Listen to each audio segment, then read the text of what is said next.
before I forget. Today we will go about a very interesting topic. I just came across this topic very random. So just to tell you a story, I was doing the enterprise coach certification, right? And I decided to do it with this firm that is called Transformation because they're coming out in the market with a new framework for agile transformation. And I said, okay, let me check out these guys. Let me see how it goes, the training with them. And yeah, magically, I came to discover a lot of things thanks to them. And one of those things was boundary spanning. I thought it was extremely useful. I actually was upset that I didn't come across this tool like years ago. So I immediately, literally, after I discovered, I'm like, I'm sharing this with the community. Like, this would be useful. So yeah, so I'm very excited. The other thing that is exciting about this tool is that is what we could call this branch of alternative tools, in a sense that, as you know, there's kind of a mainstream set of toolkit that we get from software development and how to make things more agile. But this is those type of tools that are part of those alternative bunch, right? And this makes it extremely useful and also extremely powerful because it has as in its core everything that has to do with change management. So I won't spoil it, and I won't talk more about it for the moment because I actually also want to make sure that you remember that this is your space. So ask as much as you want, destroy whatever you would present here, or if you feel that you like something and you want to share it, just do it. This is your space, so please make the best of it. And the other thing would be, yeah, if there's something that you need me to slow down, let's slow down. If there's some questions that we want to think as a community and you want to throw it to the community, do it. If there's any case or any practice that you want to ask about also or share, please do it. Yeah. So that's kind of it. With that said, does anyone want to share how they're feeling today, how they're doing? Because that's kind of like the most important thing. And I think after that, we will be ready to kick it off. You can share it here at Lao. You can share it in the chat. So feel free. Yeah, someone already said there. Yes, it's a very good topic. Awesome. So you will also share a little bit about it too, hopefully. Anyone wants to go first, sharing how they feel, how they're doing today? Let's admit, here we got Terrence and Min. Okay, so someone shared their little hand. Hi. Hi back, Sonia. Welcome. Anyone else wants to share how they're feeling today as we begin?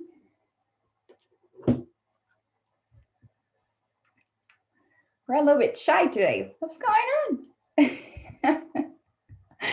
It's Friday, 6 p.m. but get ready because we're gonna get started. All right, so let me share my screen. And yeah, feel free to share anything as we go along. As I mentioned, I will try to be checking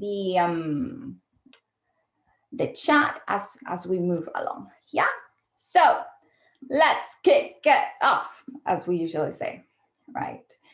So here we go with you.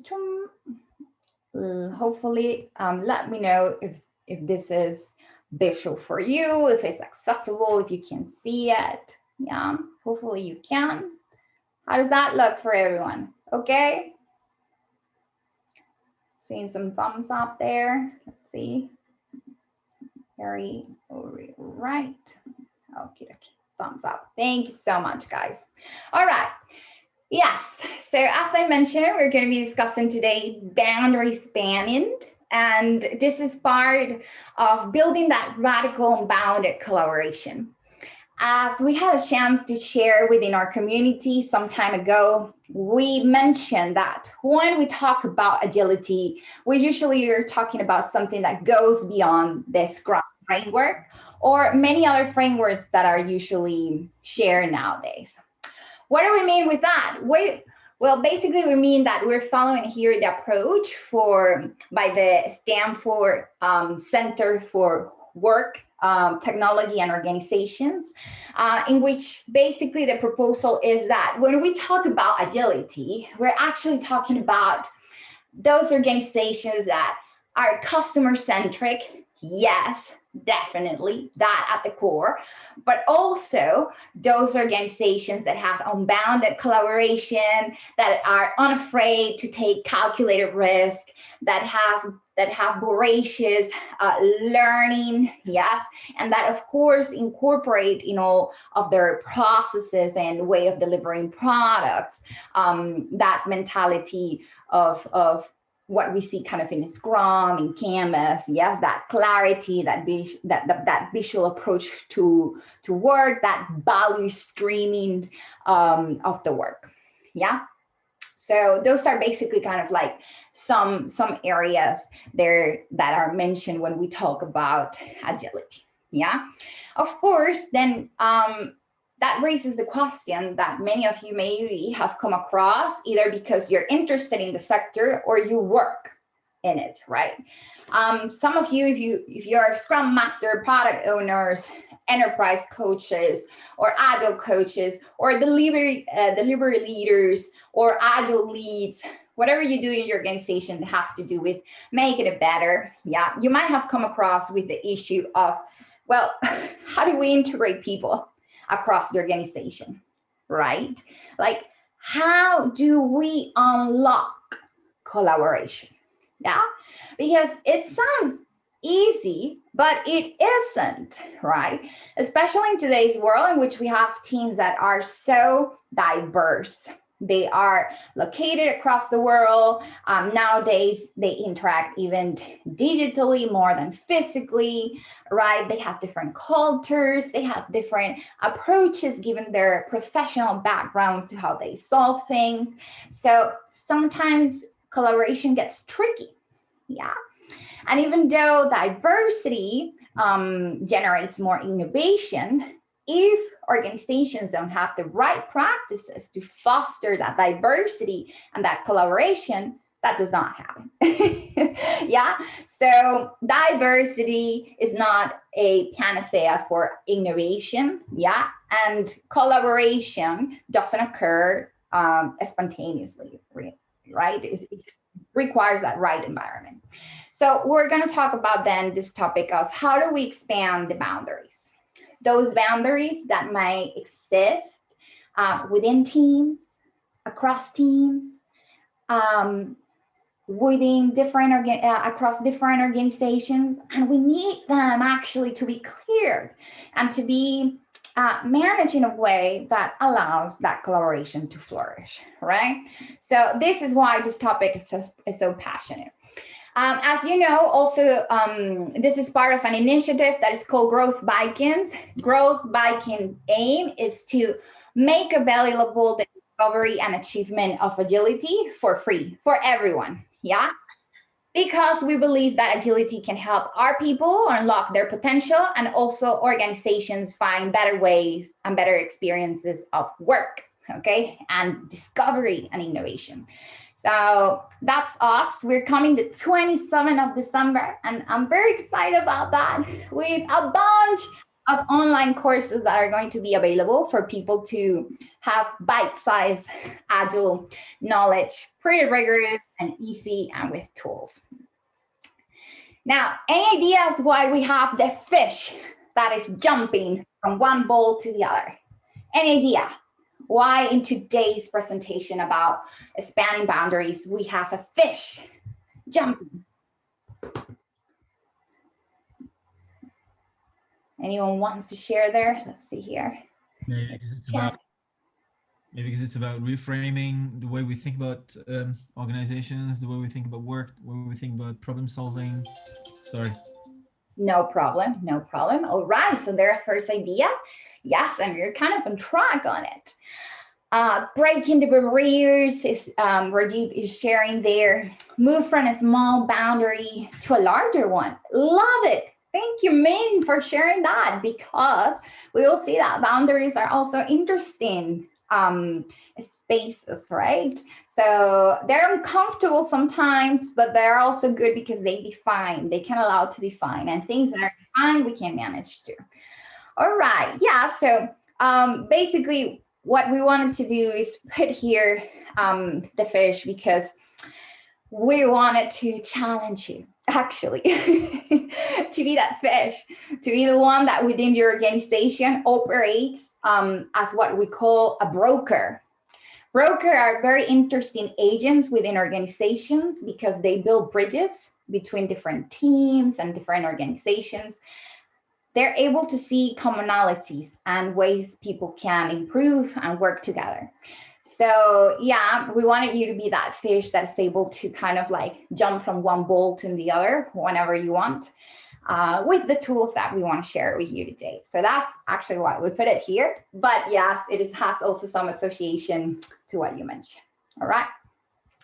So what's in our plate? Something very bite-sized and precise, because as you know, we're all here practitioners. Yeah.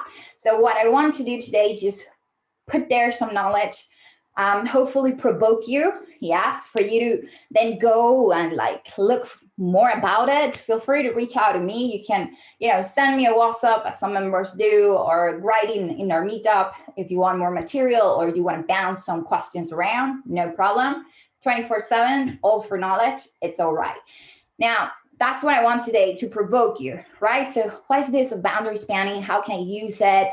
What I like, what I don't like, what I think about it. Yeah, so you can go and discuss about it and even start exploring how you can use it for you. So that's my main aim. Yeah. Given that aim, we're going to start by introducing it. Yeah, so you have a good ground. What is boundary spanning? Then we're going to go through the identification of those usual boundaries that our teams and our organizations face as they engage that product generation, that service delivery, that solution provision, yeah, or creation. So we're going to go over the boundaries. And most importantly, because you guys knows that I'm very experimental person, sadly, we're going to go to some tools, right? Like, what are some like tools that I can think of so I can use if I want to start, just trying out something, I don't know, with my family first, with my friends, or even with my team on organization. Yeah.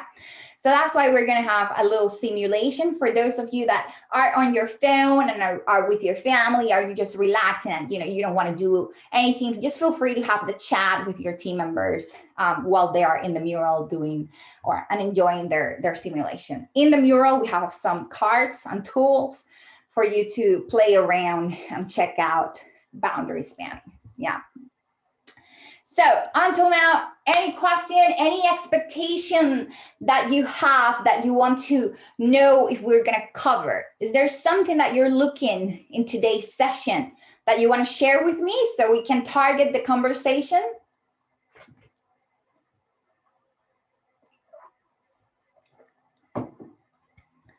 See? All right, seems like we have something here. See? Not for me, all open. All right, all open.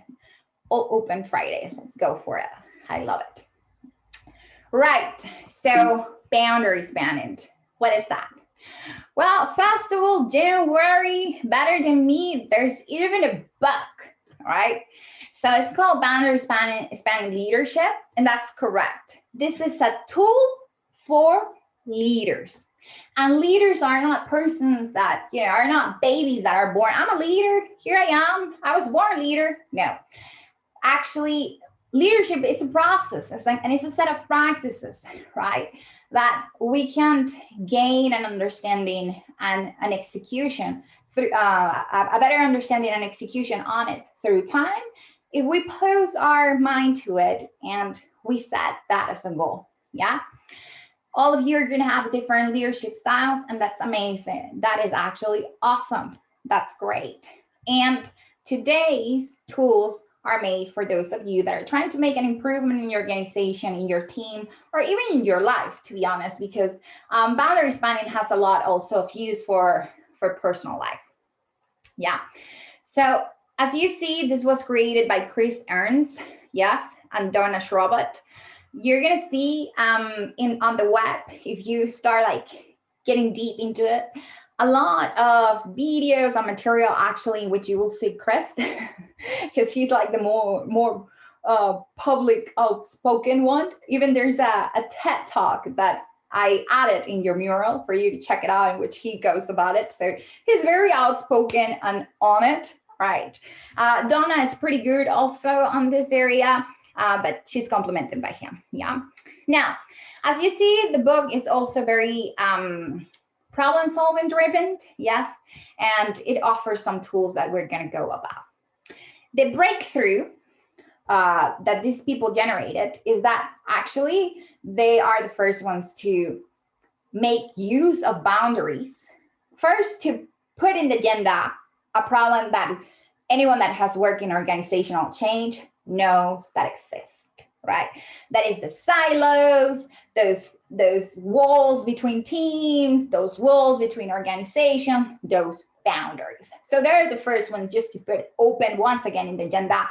Look, there is boundaries that exist in our organizations and across organizations that we better start being proactive on how we approach them rather than just being passive, yes, about it.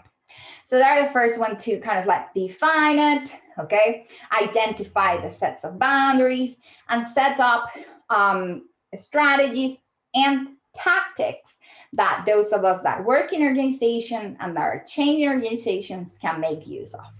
Kudos for them, yeah? So as you see, it has a clear focus to the boundary spanning approach. It seeks to establish that direction, alignment, and commitment across those boundaries that we tend to create as human beings, yes? And boundaries we're going to define in just a second. You can see here that boundary spanning, which is the main concept that they put forward, will occur between groups, functions, regions, stakeholders, and even between cultures, okay? When usually there is spaces for different ideas, collision, intersection, link, yeah? So in those spaces of collision, intersection, link, yes, is where we want to expand the boundaries, yes, and create a space for connection and other strategies that we're gonna see. It is used to create synergies among people, yeah, so that's kind of like the main aim.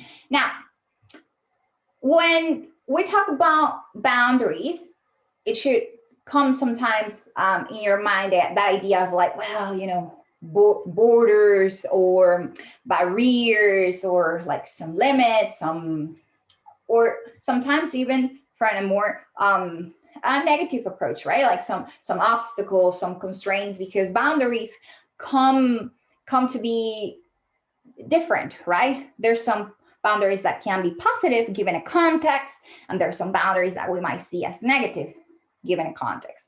But at the end, you know, if you go to the dictionary, boundaries is associated to that, to borders, barriers, limits, obstacles. That's what it's associated to, right?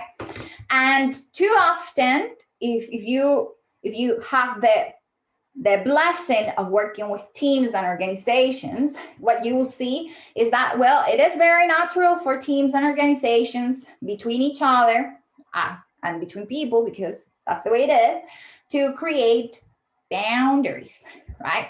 Or to create borders, to differentiate themselves, to divide themselves. It's even natural. You see it, the marketing team, the operation team, the etc. team, right? So it's something that happens. Now, sometimes this can generate what you call fracture of relationships, and also a use of resources that is not maybe scaled across the teams or the organizations, but kept or captured by some teams and by some organizations. Sometimes also boundaries are associated to that. So to those like suboptimal kind of like results, divisive conflict, but also sometimes those boundaries that we said bring clarity, right? So in terms of what it's what, yeah? So that's that first approach. Now, interesting enough, if you keep reading on the dictionary about boundaries, you will see that also boundaries are associated to frontiers, right? And frontiers are very interesting because they are the place where new things can emerge, or where you can jump to new things, right? Where new things can emerge. This is why the authors thought that the study of boundaries for teams and organizations are so interesting, because yes, they define things, but they also open new spaces for exploration, right? So it's fascinating what boundaries can be, okay? So with that said, you have here a little definition by the Center for Creative Leadership that leads this area, right? So boundary spanning leadership involves creating direction, alignment, and commitment across 5 types of boundaries. What we will call vertical boundaries, and we will define them so you can identify them. Remember, frameworks are glasses that you can use to analyze your context, right? So in this case, these glasses are called boundary spanning. You will see that they have then these 5 main boundary types. So vertical boundaries, horizontal boundaries, stakeholder boundaries, demographic boundaries, and geographic boundaries, right? Any of these boundaries is new for you? It's something like, oh my goodness, let me get through what I said. Yeah, any doubts? Feel free to share it there in the chat if there's any boundaries here that surprise you as we go now in depth to talk about them. Yeah. When we talk about vertical boundaries, some of you might have come across this, either if you work in an organization or if you have worked with different organizations, even in your own family, maybe you came across this. We talk about vertical boundaries when the presence of ranks, class, seniority, authority, power, up and down relationships are present. That's called vertical boundaries. Yeah. We talk about horizontal boundaries when we are referring to expertise, functions, peers, different silos. Yeah, so those are horizontal boundaries, at least in the framework of the authors. Feel free to question, right? Then we have what we call our stakeholders boundaries.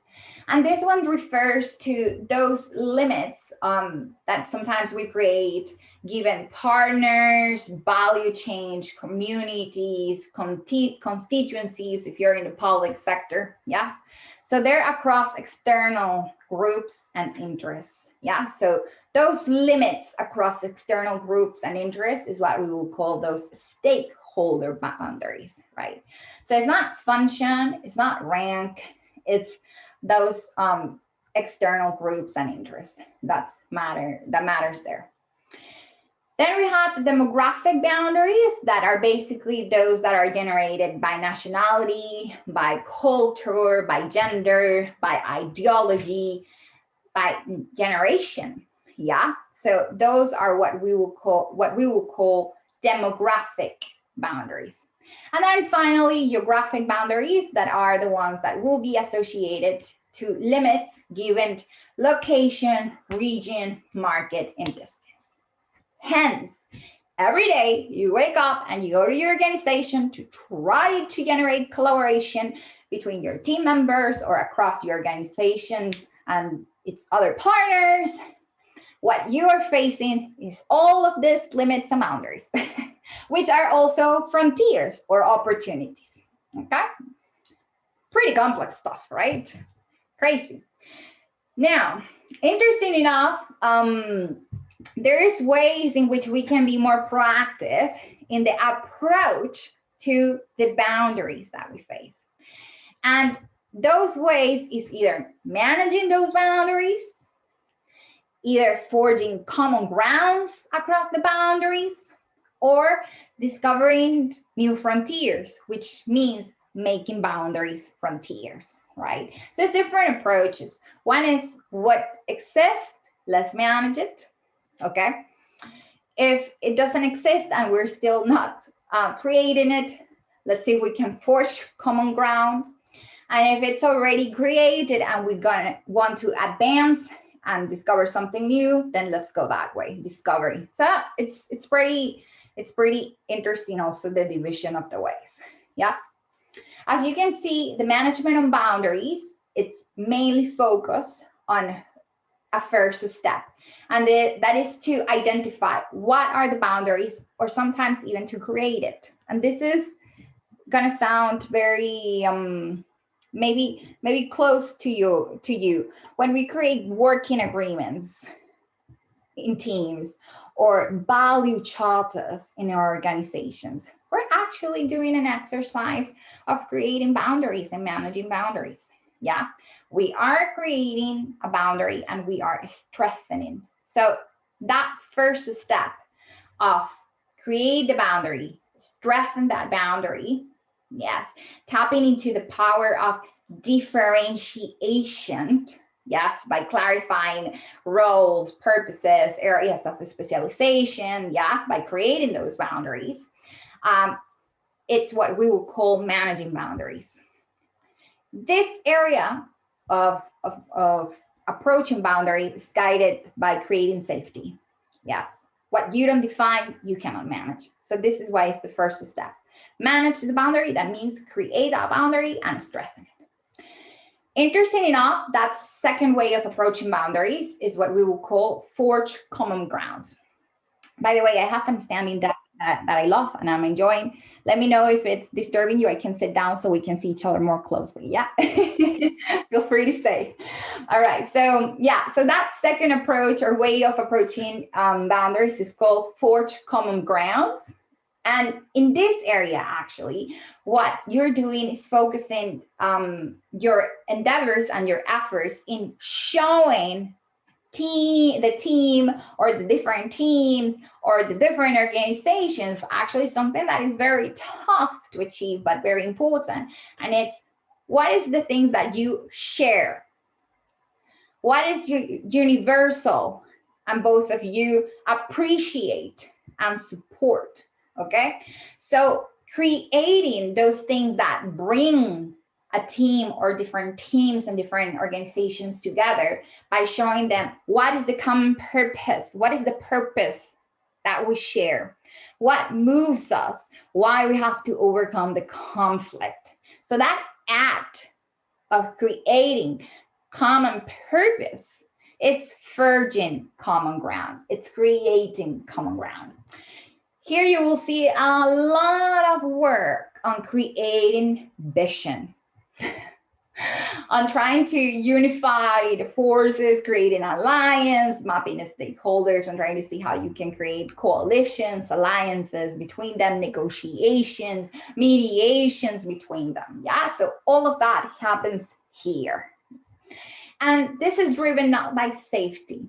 This is driven, this area of approaching boundaries is actually driven by trust, by creating trust. You're seeking to create trust, okay? And you're seeking to show the common things. This is why you're expanding here. You're expanding the boundaries, but by forging that common ground. And finally, the next approach to boundary spanning is discovering new frontiers. Yeah. This tends to be more focused on thinking, you know, what are those things that group are colliding with and they're not seeing? What is the links? What is the line that unites the different dots? Yes. What is that space that we haven't touched? Yeah. So that's what usually you would be doing in this arena. Okay, in this arena of discovering new frontiers. What can be that breakthrough innovation? And let's put it in simple words, because breakthrough innovation sounds very technical. What are those new links that I can make? Those new things that I can generate? Yes. So this is why this area is going to be an area of transformation, of experimentation, of breakthrough innovation. And it expands the boundary because it moves a team diverse teams or different organizations to a new space of conversation, right? So it breaks some of the boundaries that we mentioned before. How does that look graphically or like visually? For those of you that are visual, what we're talking about is that those 5 boundaries that we discussed in the first moment, right, usually come to manifest themselves, to be visual in these practices, right? So when you're managing your boundaries, when you're forging common grounds, when you're discovering new frontiers to eliminate the 5 boundaries that we mentioned before, you're usually using a set of practices. And these are the practices that we're going to see today. Each of them have some tactics that you can use, some tools that you can use to hopefully then manage the boundary, create common ground, or go to that new frontier. The 6 boundaries are mentioned here, as you can see, and we're going to talk about them. Buffering, connecting, weaving, reflecting, mobilizing, and transforming. Those are the 6 boundary spanning practices. They seek to destroy those things that we mentioned before, okay? Vertical, horizontal, stakeholders, demographic, and geographic boundaries that are not allowing your team, your teams, and your organizations to get done what they want to, yeah? And as you see, these boundaries sometimes get tricky in a sense that you have to help your team members, or organizations move from that mindset of us versus them towards what are the new frontiers or our opportunity spaces, right? To talk about we, right? So move from us versus them to talk about we, us, yes, what we can achieve. Let's see what some of you already put there in the chat. If anyone wants to hop in at this point and ask anything, feel free to say. Creating networks then. Yeah, keep sharing there. All right. Yes, so you would see that networks are creating across it. Yeah, so perfect. Now, with boundary spanning, what the authors are proposing, and they're also practitioners because they have worked with like more than 150 organizations with this, is creating something that is called the nexus effect, right? So you have people that are seeing each other as us, them, yeah, and you want to move them to that we, that our endeavor, right? And what they propose is like by proactively using some of the practices that they're going to share, that we're going to overview together. What we're doing is that we're moving the team or the organization across this spiral, right? From being divided to start their buffering, then reflecting about those bufferings, which is buffering is creating their own boundaries. Yeah. Reflecting about those boundaries, then connecting across them, mobilizing to achieve what they need, and then weaving and transforming. So it's a whole process. So as you see, they manage the boundary, they forge common ground, they discover new frontiers. And the aim of all this process of managing your boundaries is to create the nexus effect, right? That we are here together. Yeah, this is our endeavor. We see each other as people achieving something together. Yeah. So this is basically what it looks like. Yeah. So pretty cool. Who thought that? I was mesmerized. I was like, who thought you could create a model out of boundaries? How cool is that? I was super impressed, really. This is why I immediately put this in our community, guys. I'm sorry. All right. So are we ready to go with the practices, or is there like any question, anything that has emerged to you until now? Feel free to unmute yourself or write it there in the chat. Okay. So it seems that at the moment, no question there. All right, let's see. Something here came. All fine. Super. All right. So then let's get to it. Yeah. So let me just maybe move this so the team members that I'm recording for feel free to kind of like see it. Yeah. Okay. So a few hints there that I actually want to thank that team of transformation. They're a great organization. When you're using or starting to play around with these tools, make sure to be aware of some things. Yeah, in terms of the boundary. First, be very clear what your challenge is. Yeah, in a sense, like not every organizational challenge is a breaking down boundary challenge. Yeah, so define your challenge. Second, make sure that as you proceed to make use of the techniques, just have a clear strategy. You know what is at the end, what you want to achieve. Yeah, do not use it in a manipulative way or anything like that. As you know, people know when things are not from a good approach. Yeah, so the other thing, keep it simple. Yeah, so we're going to see different tactics if you want to go about it because you're excited. Start with the simple things. I will share with you some simple tactics rather than maybe some of the more complex ones that I will share too. But you know, just some things there that they advise us in the enterprise coaching, and that I would love for you to have to. You decide if you do it or not. It's your stuff, right? But just to put it there. And the other thing is, like, as anything, maybe given your organization and your context, you will have to experiment and modify some of the things. Yeah. So just to let you know, I think that's always kind of like important. Right. So the first practice for boundary spanning, buffering.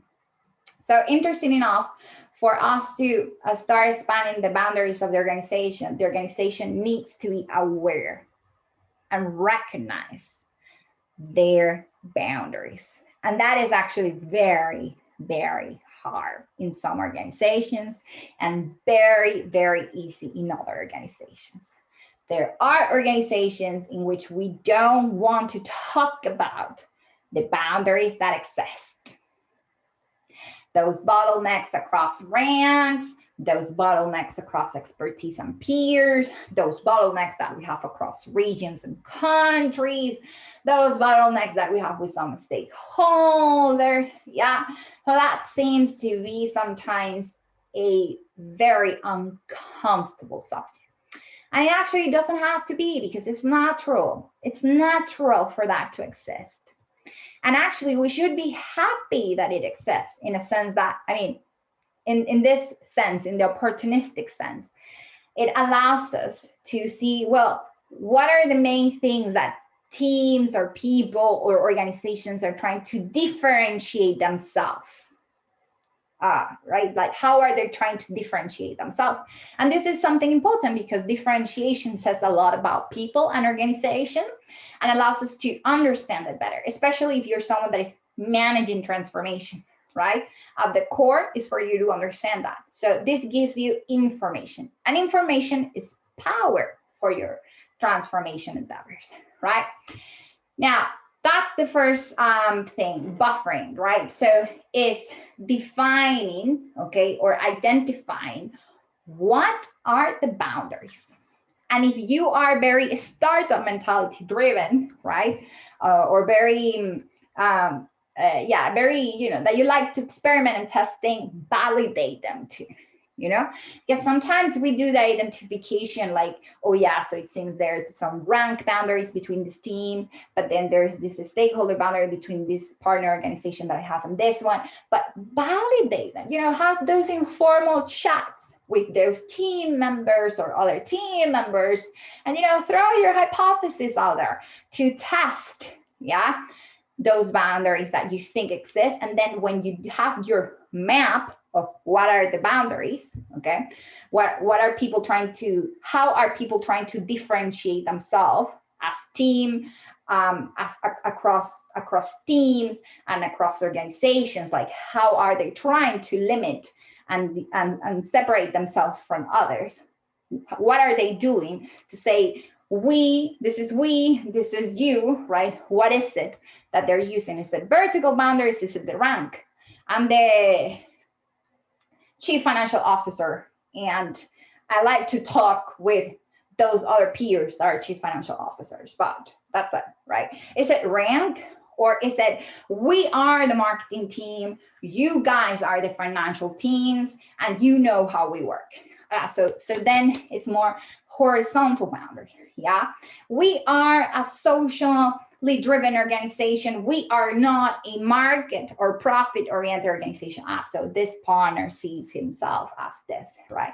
Stakeholder boundary there. So define those boundaries and validate them. Yeah. And in this stage, what you want is actually to do that. Map the boundaries, identify the boundaries, and actually validate them. Yeah. So this is where we hit the ground and start running, right? If we want to really create collaboration across the organization. Something very interesting about defining those boundaries, clarifying what are the identities that a team or different teams are using, what is the purposing that they're establishing for themselves against other. Yeah, this process can help you then to build common grounds, because if you don't understand how they want to differentiate each other and how they define their purpose, then you cannot find those commonalities between the differences, right? So very important, this buffering tactic. Okay, so there are some actually questions that I wrote down, and I will put them also in the mural. I won't forget for you to think about the buffering stage, right? So you should usually go about, and some of you that are enterprise agile coaches, you know that this is the everyday, right? So you would go about, well, who are we defining here as a group? Yeah, who are the people that are a group here? Yeah, okay, so that's one thing that starts helping you this. So how do they define themselves? What is their purpose? What is what they say is their calling? And this is the 4C model that we saw a long time ago. I will add it there. Yeah. What is different? What do they say differentiates their work from other? Right. So this is another thing that starts helping you make those boundaries.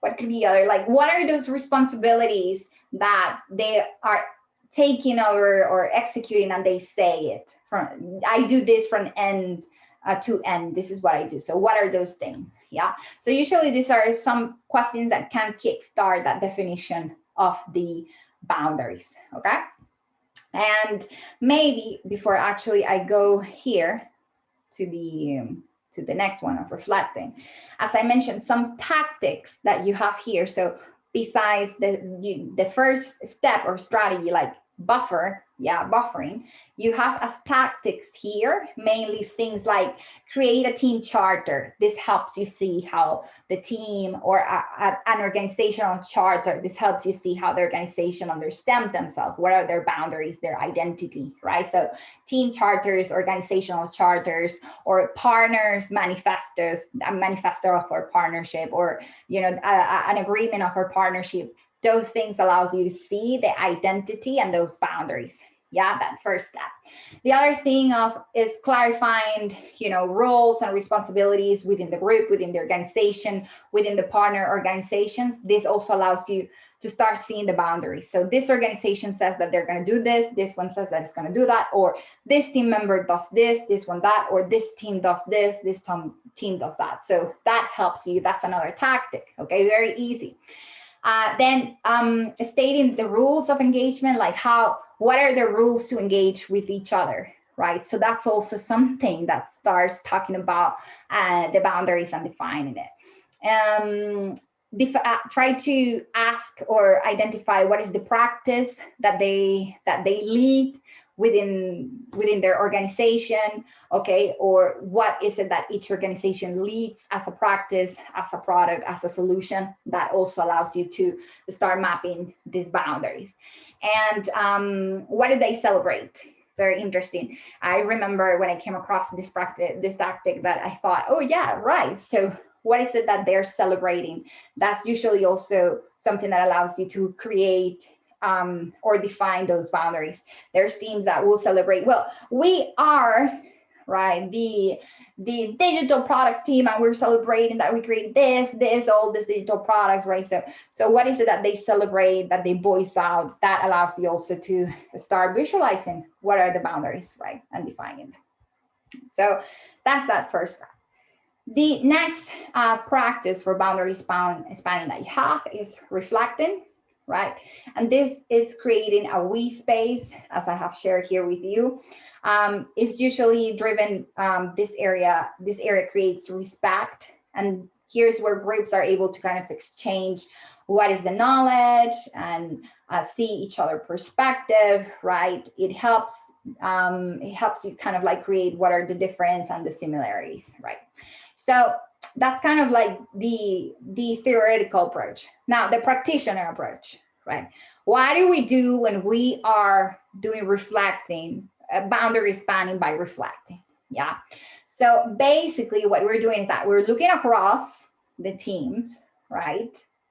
And we're trying to see what is it that they are exchanging between each other. Yeah, that what is the learning that they're sharing, and what are those similarities? Yeah, so the focus here is on the similarities. What are those similarities that they kind of have? Yeah, so this practice is about that. What is the knowledge that is being exchanged? What is the perspective that is being taken? But more important, what are the similarities across those groups? Okay, what are those similarities? Right, so that's what you are doing there. Let me just see that I have a question here in the chat, I think. So you're asking me, okay, so reflecting as in mirroring, as in coaching. Yeah, so basically here what you would have, yeah, this can be kind of part of mirroring is a coaching technique. Yes. In this case, if we see it from a team approach, yes, you're coaching them in a sense that you are allowing them to kind of like you're mirroring what they say is what they know, what they're exchanging within their organization. Yeah, in that sense, yes.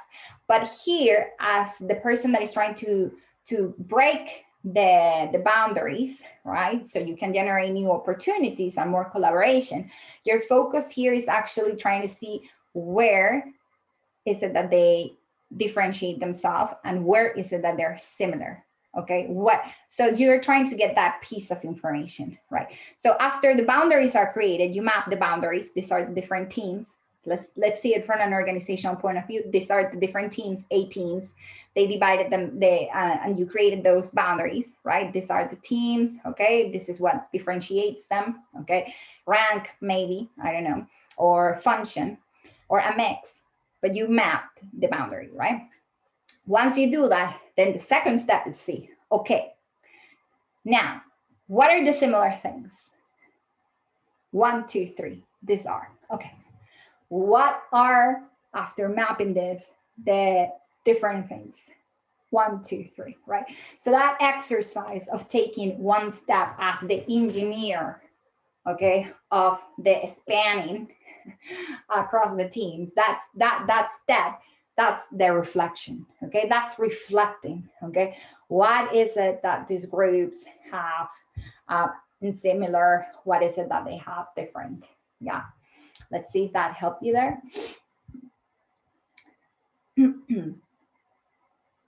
Yes, that cross-learning. You have put it pretty good. That cross-learning, yeah.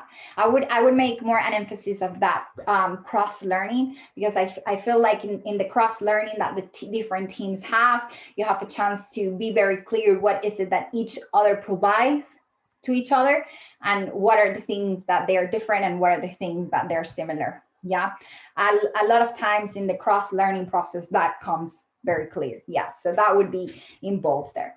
I think let me see, I can't remember some. Yeah, so some of the questions, for example, that that you usually will use to to try to do this reflection part is, for example, like what person, what team, what region that my organization works with or deals with needs me to understand them better, and what is it that they have similar with this team that you're studying, right? So remember, I'll give you a very punctual case. Maybe this would land it. Imagine that I'm working with the product team in the UK, right?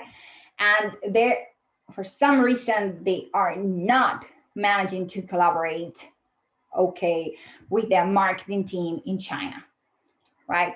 So, okay, well, what is it? What is there, what isn't allowing them to collaborate?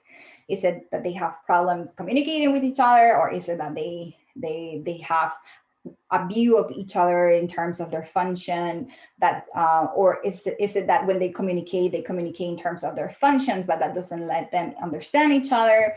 What are the things that differentiates them and that might be generating a problem, yeah, rather than opportunity, right? So what is it that differentiates these two teams? So this is a product team and the other one is a marketing team, imagine, right? So what is it that differentiates them? What is it that it's similar in both, right? And by doing that analysis of what they have and what they're different and in what they are common, you would be able to move to the step of creating common ground, forging common ground. I don't know if this helps now, because it's more of a tangible example. Yeah, basically there, what you're doing as the one that is providing that change transformation is doing this analysis. Okay. Yeah, great. Okay, yeah, so I feel like, yeah, this is more useful when sometimes I use the example. Yeah. So some tactics that sometimes you will use as the engineer, spanning boundaries right there. So putting yourself on the side of the other team or of the other organization, what's going on here. So what do we have in common? What do we have different? What's going on? So that putting yourself on the other shoes, that's kind of like one of the main tactics. Another tactic here that sometimes is used, so there's reflection. If there's a boundary between teams, imagine that you have a boundary between the executive team managing to get their message to the frontline associates or employees, or a boundary between those employees communicating with their executive, right? So reflecting there, well, what is their difference? What do they have similar? Something that you can use there as a tactic is called whole skip level meetings, right? So it's basically a skip level meetings, which is some execs meet with the employees of those that reports to them every month, every quarter, every week in an open space, right? So I will give you an example. The CEO in my organization, he's having a skip level meeting. He has something that is called CEO office open hour, and anyone can go and talk with him, right? Rather than only his executive or his heads. So he might not be aware of, or he might be aware of, but actually what he's doing is spanning a boundary, because now, even though he's not in the front line like his employees, he's now being able to communicate and find similarities, right, between him and his team members.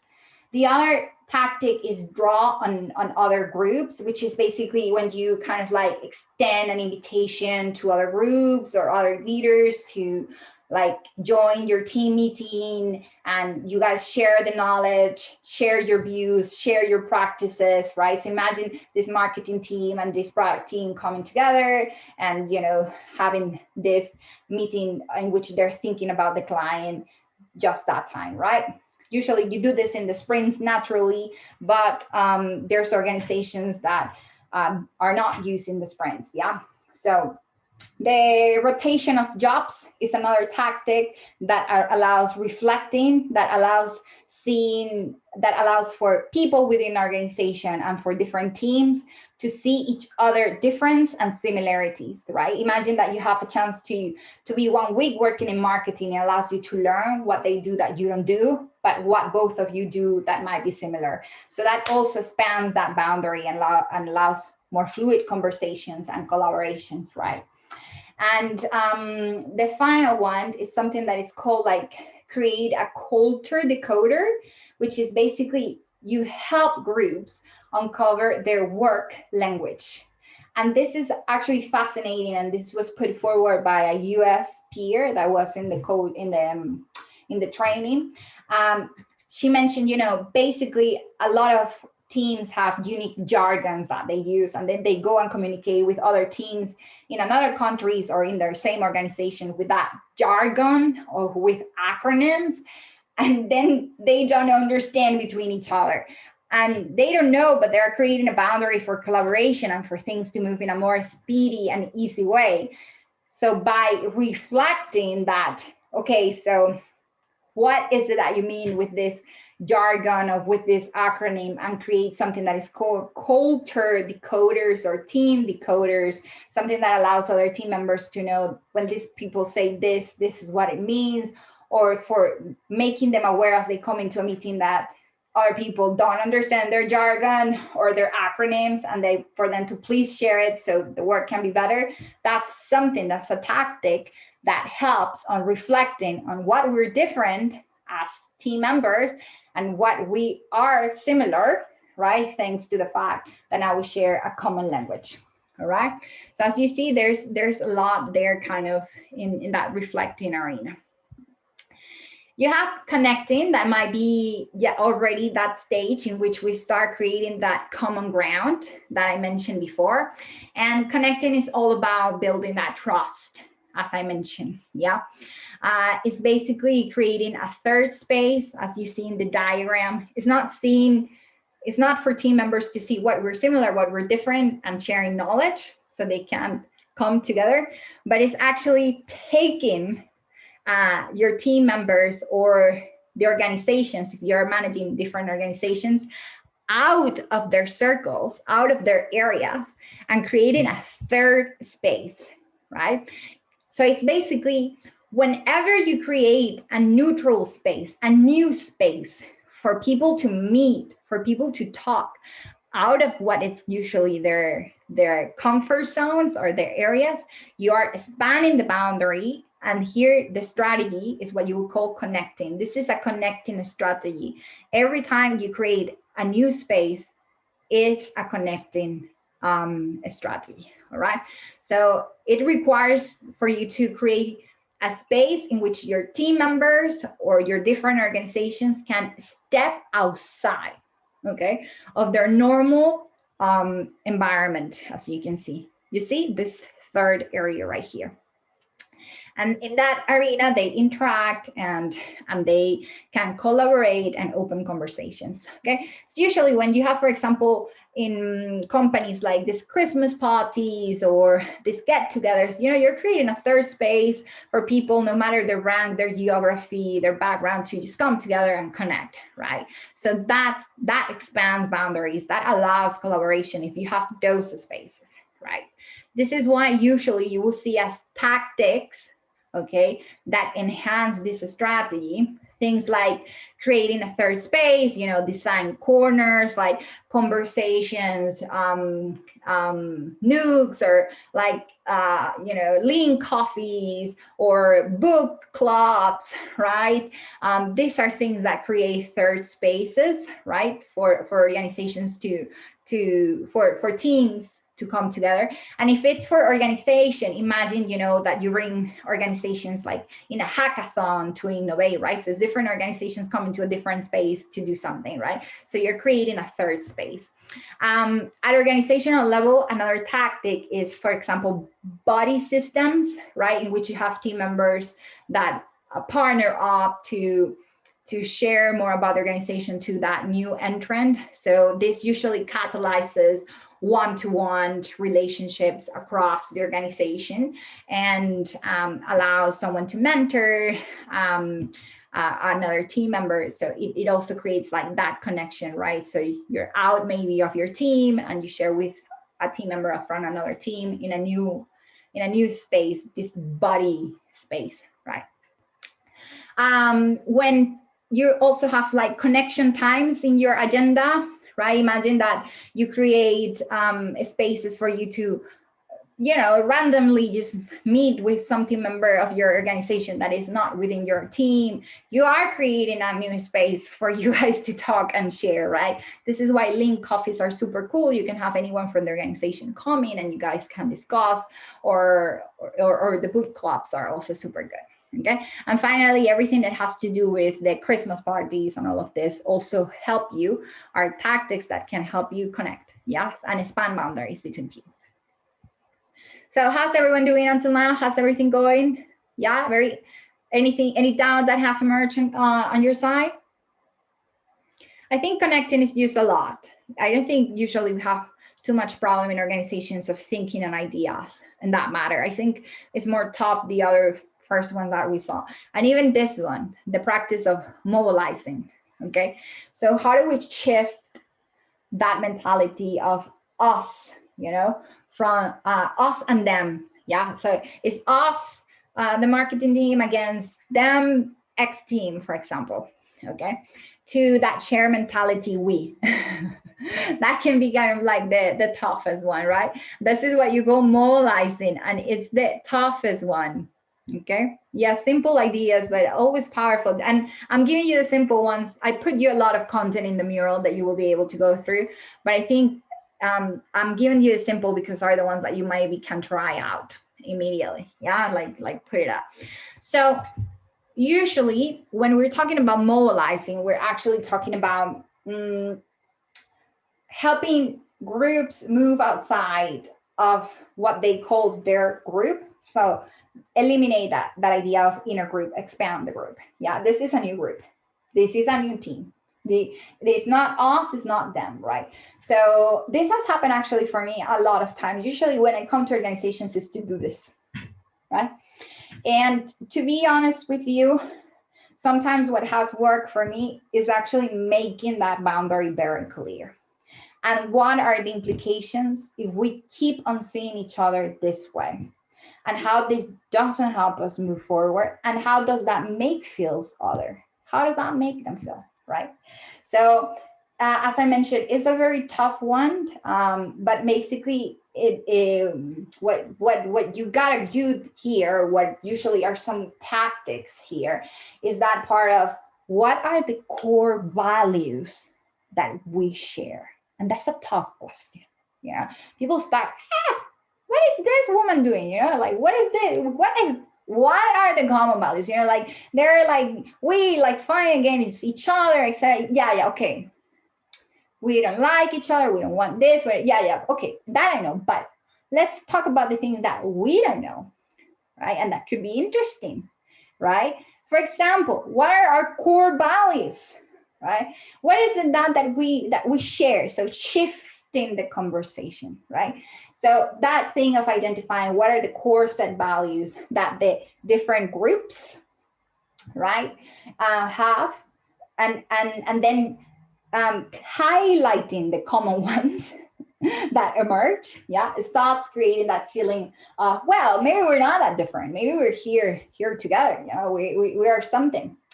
So also like choosing something that unifies the image, okay, as a team, right? So we're not talking about us and them, this is us, X team, this is our name. So they're using things that like that team branding, yes, things that makes them feel as a team, helps you overcome that us them, especially when you have teams that you have people from different departments, right? How do you do for them not to see each other? I'm a marketing person, I'm an operation person, I'm I don't know, what is the other, whichever you have in your team. I'm a product person, but for them to start seeing them each other, we are the mobile team. I don't know, you know, like for them to see each other with other name. We are the TCO team.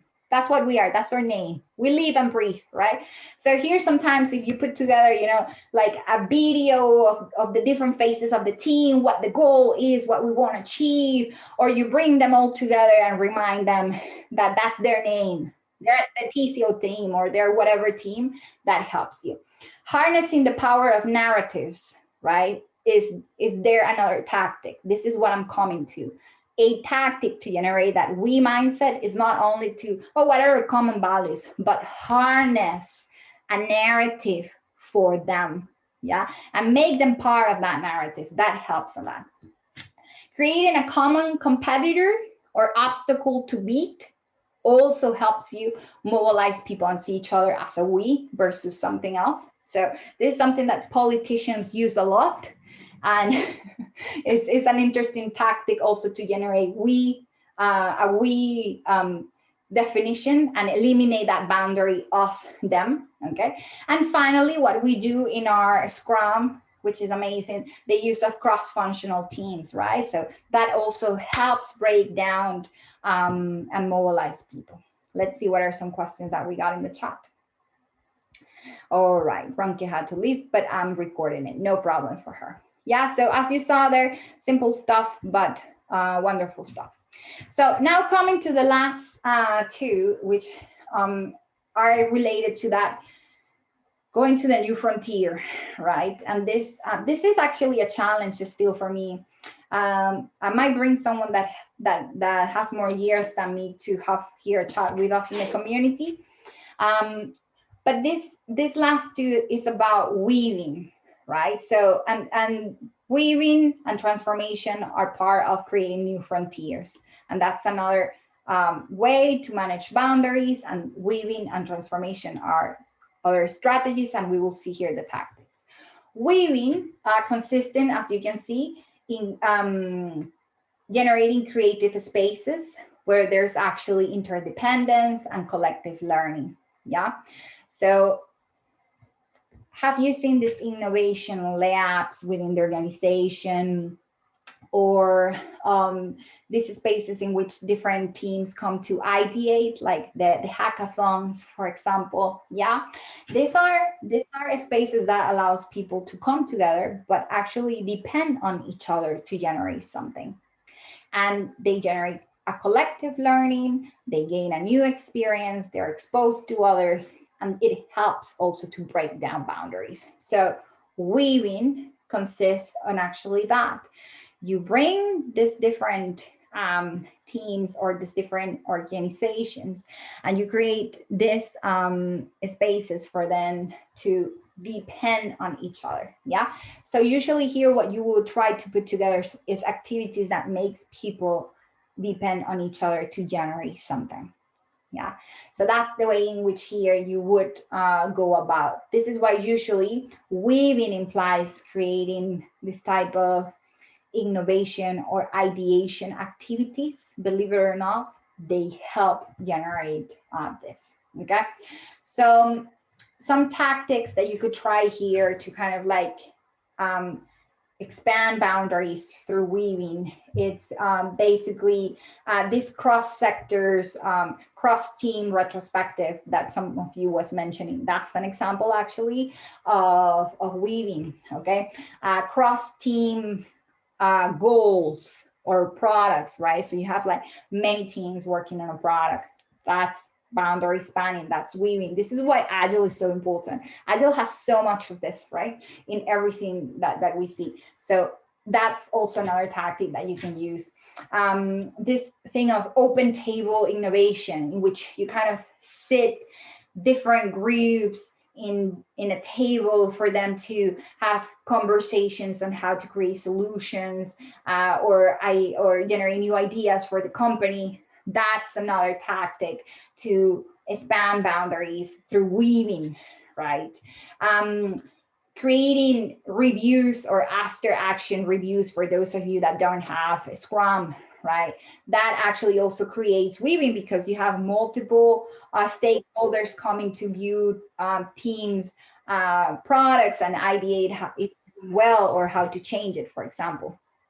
Sorry, I'm gonna let someone in, okay? So that's kind of like it. Also, if there's like councils, internal councils for decision making, for policy generations within the organization, that allow weaving too, because they have to depend on each other to develop some collective learning or some collective solution. So whatever you put in place that helps create that interdependence between different organizations or between teams or different team members and generate a new collective learning. When you're doing that, you're actually doing a weaving, okay? So that's important. And the final thing is what we call transformation. Many of you sometimes are leading this within your organization. So this might be your everyday, right? And it's basically this: when you have members of one group cross over the boundaries of another to discover new identities and new possibilities, right? So this is usually when we have a lot of mergers or acquisitions in companies, you will see a lot of transformation going on when you have the creation of a new team from different departments, you know, and was created this new team to lead X or Y initiative.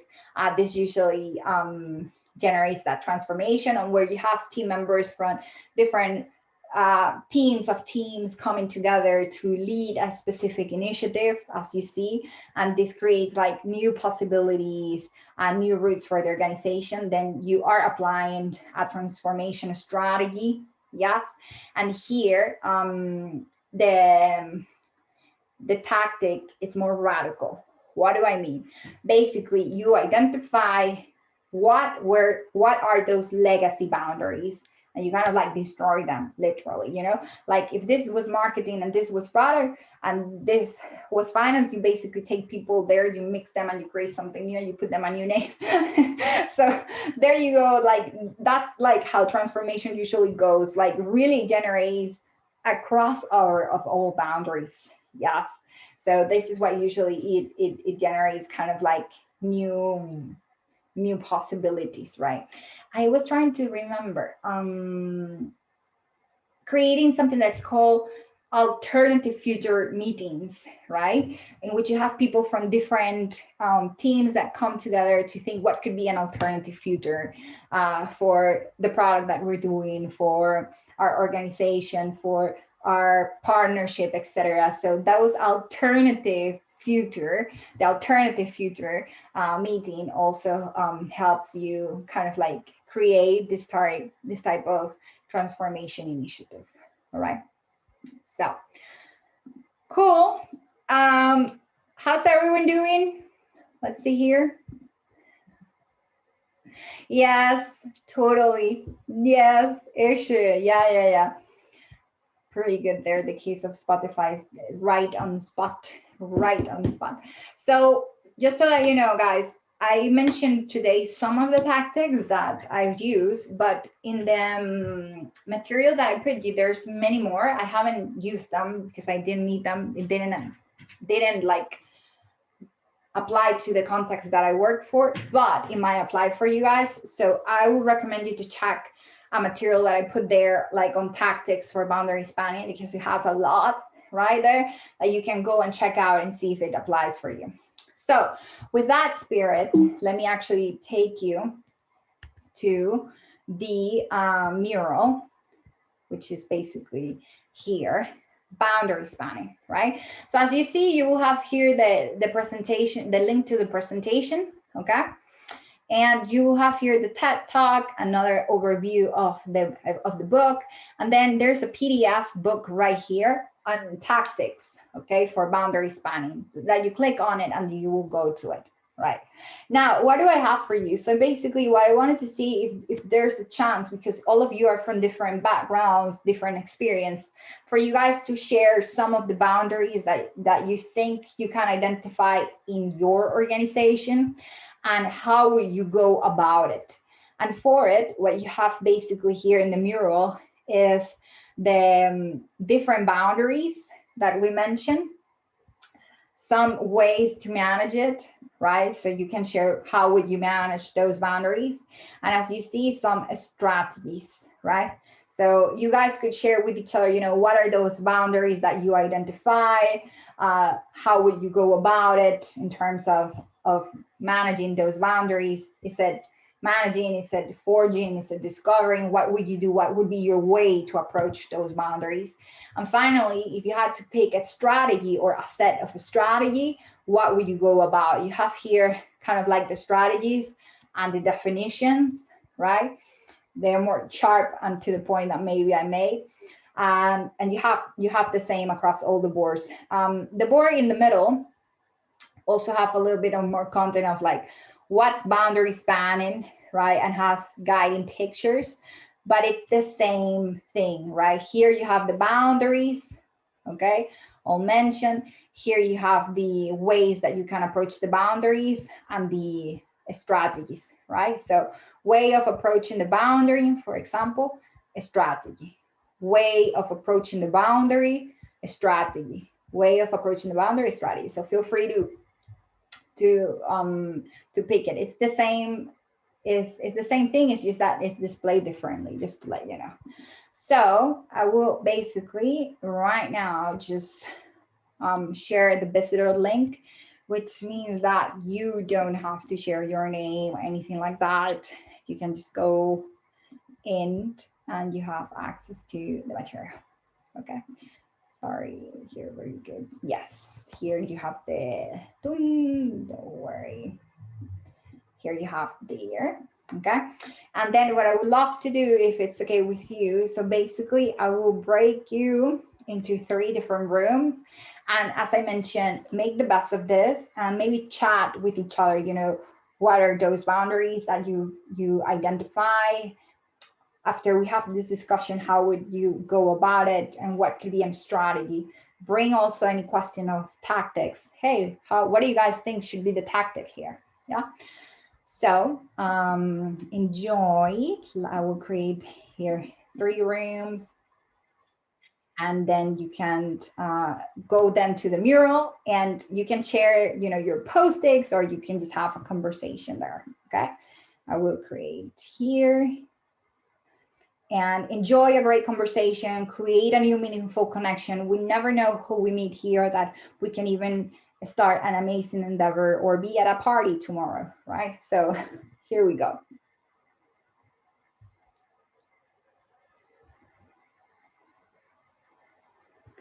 I just invited you all to be part of the rooms.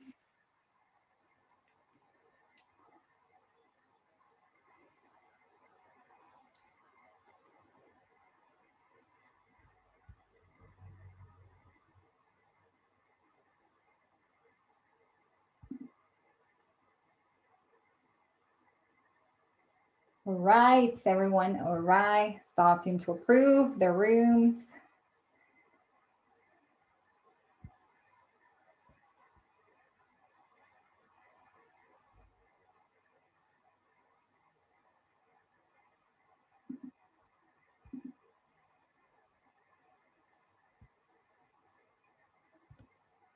Okay.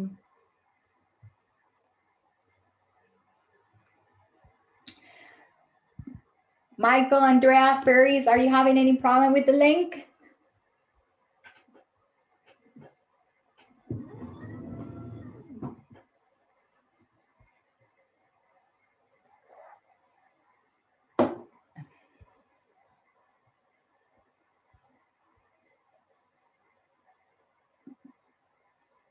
Here we go. All right, all right, all right. It's very abstract in my head, and I don't know. What about you? I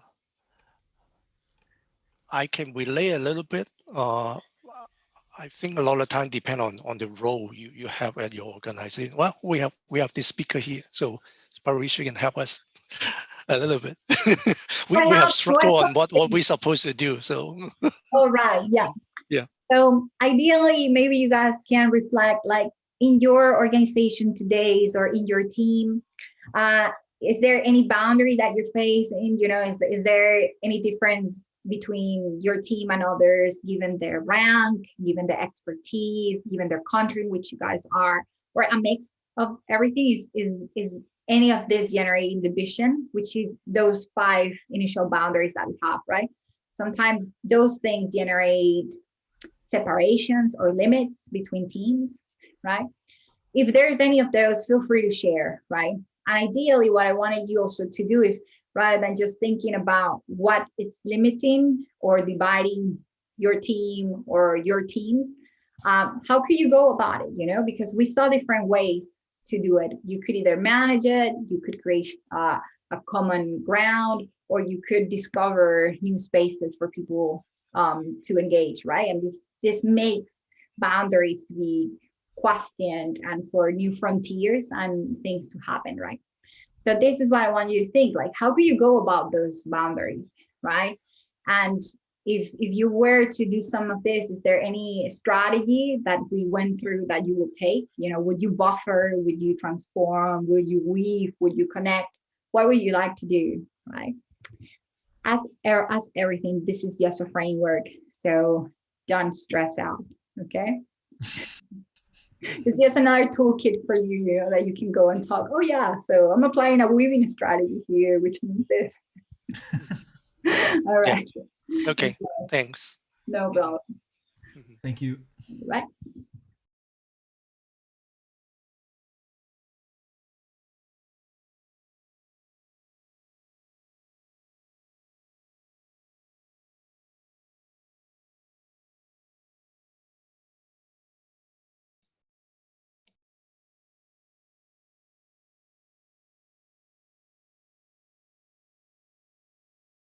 Understand each other, Yeah. create shared understanding, shared language and stuff like that. Just like you said. It's a conscious effort to increase your boundaries, right? Yes, conscious effort. Yeah. To Otherwise, you will be always in the same well. Yes, otherwise it becomes silo, right? Correct, correct. And the communication is not fluid. There's True. barriers and stuff like that. So it's got to be intentional as well.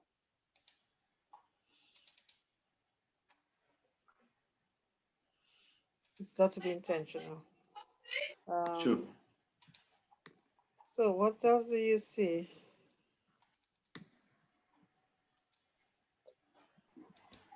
Hi guys, how is it going? How are you feeling with the exercise? Any doubts? We're trying to make sense of this. Well,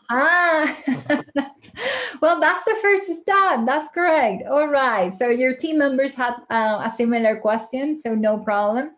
So you're in the mural. Feel free to pick any board.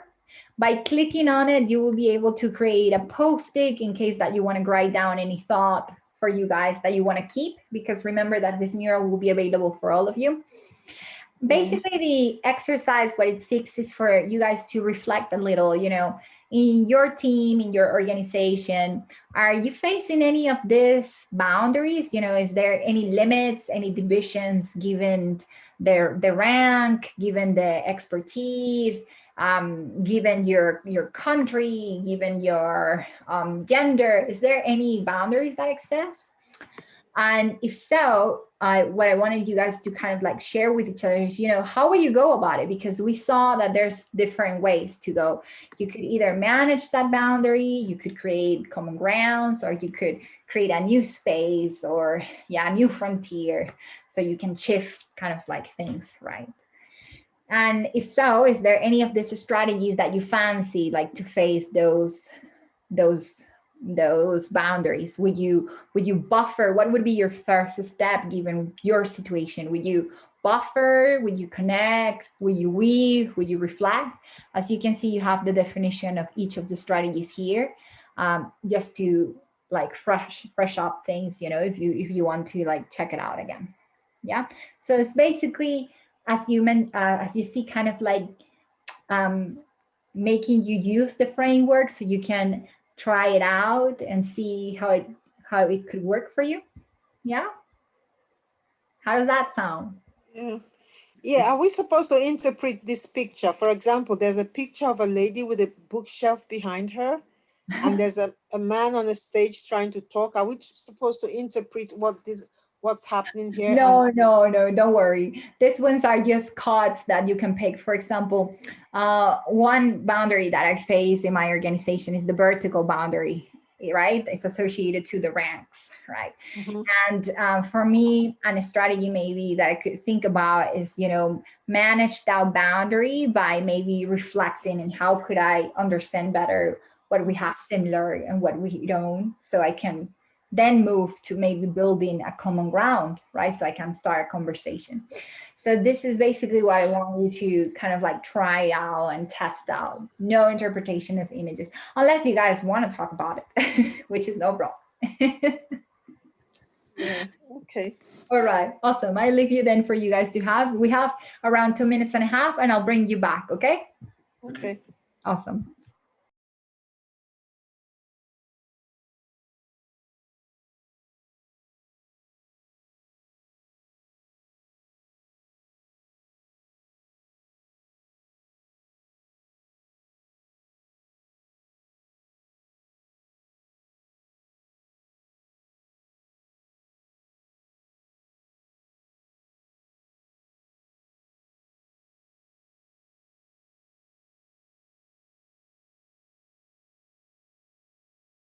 All right, let's bring everyone in because I think some of them, let's just bring them in.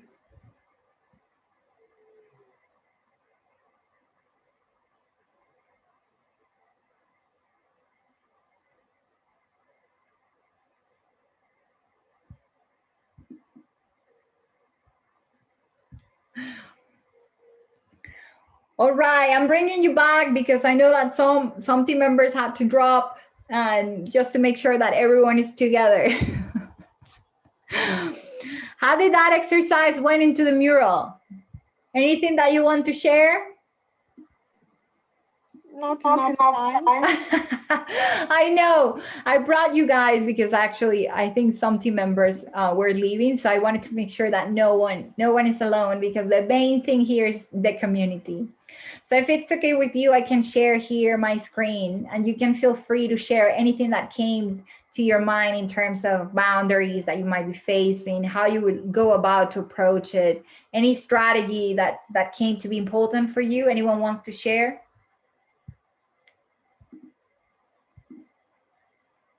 I was talking about the picture of the gentleman on the stage, and how, if you can show the picture of the gentleman on the stage, I think it was just after the fishbowl, by the fishbowl. Ah, by the fishbowl. All right, all right. Yeah. This one right here. Ah, yeah, this Yeah. is the TED talk. Yeah. Yes, the TED Talk, yeah. And what I was looking at there is someone on the stage, and I was situating that to when, leadership comes out to a town hall meeting every now and again, and that's it. They come out, they have that town hall communication, and that's it. There is no consistent effort or intentional effort to create that fluid communication vertically, if you see what I mean. Yeah, totally. What you reckon is the type of boundary that generates for you, Mary? What do you think, like, is what's the boundary that they're creating? Us and them. Us and them. Yeah, that's correct. That's us and them.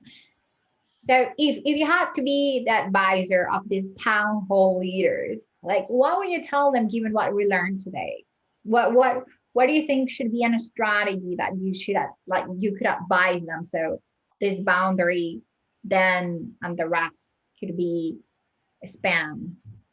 We need to connect, we need to form communities. Uh-huh. All right, exactly. So it's about connecting and weaving, right? So it seems like that creating that so that strategy would be like forging a common ground, right? So forging a common ground by connecting and then by starting that weaving process. Very interesting. By the way, guys, as you can see, these ones have a green this ones have green, brown, and blue bands, and they're associated to their strategy. See, so here's the way of approaching the boundary, and here are the two strategies with the same band color, for example. So that's something there that you have. So amazing, Mary. So Mary puts there for what that case, right? You have this town hall leaders, right? But that's still generating that boundary, maybe unconsciously, maybe they don't want to actually, but still is there.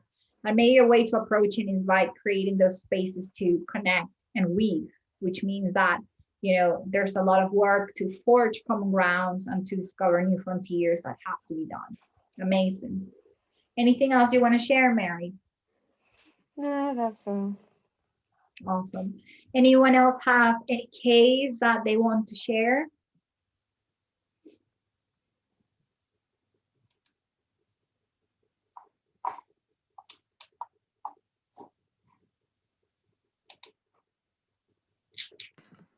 All I can contribute here right now is that it really puts a structure in place for you to either kick off a team properly or even reboot a team or even a department, if you like, to try and help them find their way to reconnecting, to creating shared and safe spaces for them to work and become more high performing. So I like the structure to it. I like the fact that it gives you a structure and you can be intentional with that structure. Thank you so much. Totally. I saw, no, I thank the people for this organization transformation that actually I went to the course with them and they were the one that introduced me to me. And for these people of the Creative Leadership Center, they are the creators of this framework, right? After all. But I believe the same, that same thing that you said stuck to my mind. You know, like how easy is to go about this complex problem when you have an instructor, because now it allows me to identify, oh yeah, well, so here the boundaries that this team have with other teams are associated with rank, with their geography, you know, with their expertise. So how should I go about it? Like should I go managing it? Should I go creating common ground? Should I discover something? And what does that mean? That maybe I can do this or this? No, that doesn't apply. Maybe I can do this and this. Okay, yeah. And then what are some tactics that I can follow? And this is the material that you guys have here, guys. I put this PDF here. If you click on it, it will give you access to this material right here, this content. Okay, and this content has the tactics, have different tactics. As I mentioned, I only used once, like a few, but you have here more. And according to your situation, you might find this more proper. And even there's more content in a sense that everything is more detailed, it's explained in a better and more detailed way. And as you see, look, you have so many tactics here. See, so many tactics that they recommend that maybe you can check yourself, like, I don't know, hit the straight. Well, I didn't do that, but maybe that works for you. I don't know. So, you know, you have there maybe something that can be useful for you. Yeah. So that's it. All right. Any other comment from the members of our community?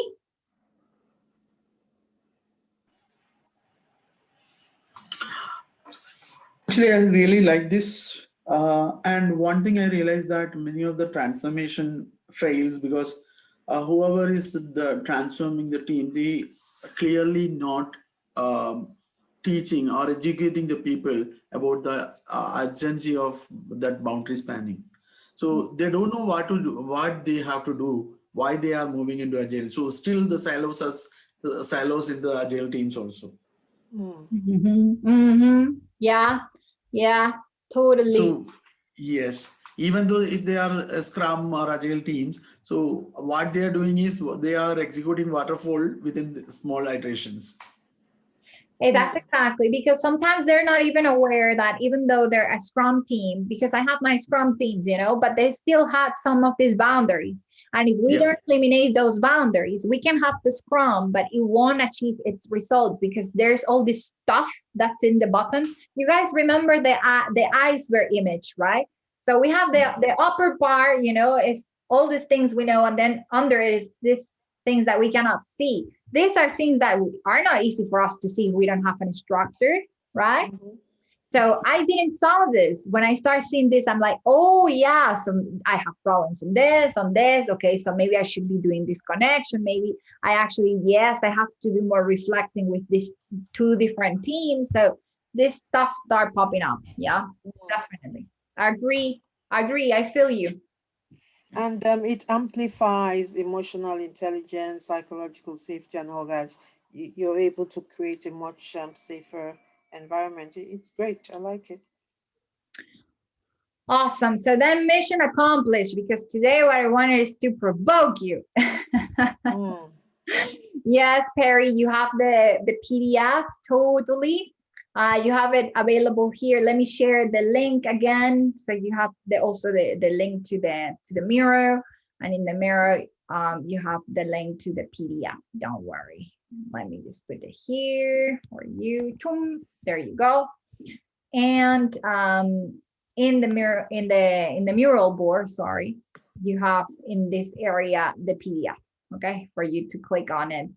And also, if you guys click on this, I will put the link to the presentation directly in the meetup, as I always do. Yeah. Well, guys, extremely happy to see you. I miss you. I miss you all. I'm sorry, this 2 weeks I was with the moving to a new home. As you know, it was a little bit hectic too, close in work. But yeah, tomorrow and this upcoming weeks, I'm putting together the sessions for us to share our knowledge as always. All right. Thank you very much.